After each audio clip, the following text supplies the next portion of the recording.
they're changing my voice. I know a lot of you are not going to want to hear this, but this is the truth. This video is about why Christianity is incorrect.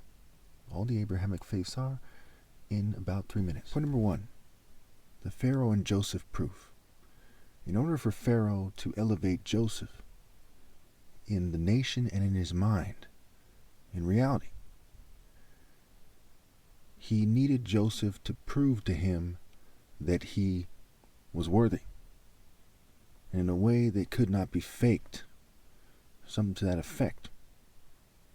That's key here, because they can't expect people to believe that Christ died for their sins, okay, when this is, fantastic claim.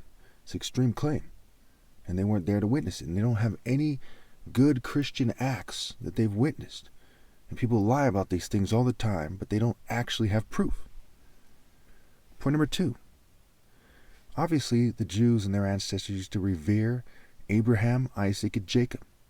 The idea of these people, or some people that they wanted people to look up to, kind of like the founding fathers in America. In fact, a lot of the settlers were Jews and crypto-Jews. So it's safe to say that, you can't prove that their religion is true based on them saying that they revere Abraham, Isaac, and Jacob. And that's what the Torah is about, the New Testament. A lot of it is this claim that these people were so wonderful and so on and so forth. Point number 3. There's a lot of so-called hidden knowledge in the Bible. Why is it so confusing when the Bible says that God is not the author of disorder, but is peace?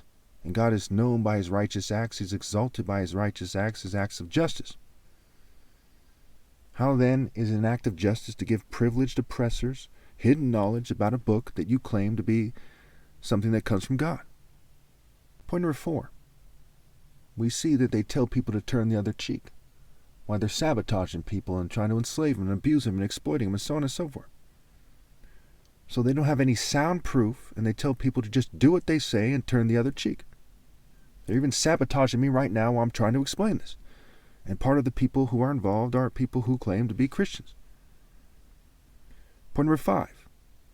They cheat the Royal African Falcon Martial Art Order. Okay, the white man went around the world suppressing African martial arts. Capoeira is something that the Brazilians took credit for. Okay, there's Africans doing all kinds of flips and kicks and punches and all kinds of wonderful moves. But here, it doesn't really they don't get any credit for it until Brazil takes credit for it. And so it is with martial arts in general, and it also comes from Africa. Point number 6, so then they call people the N-word, which means ignorant, for not being elevated by their privileged white system. Think about it.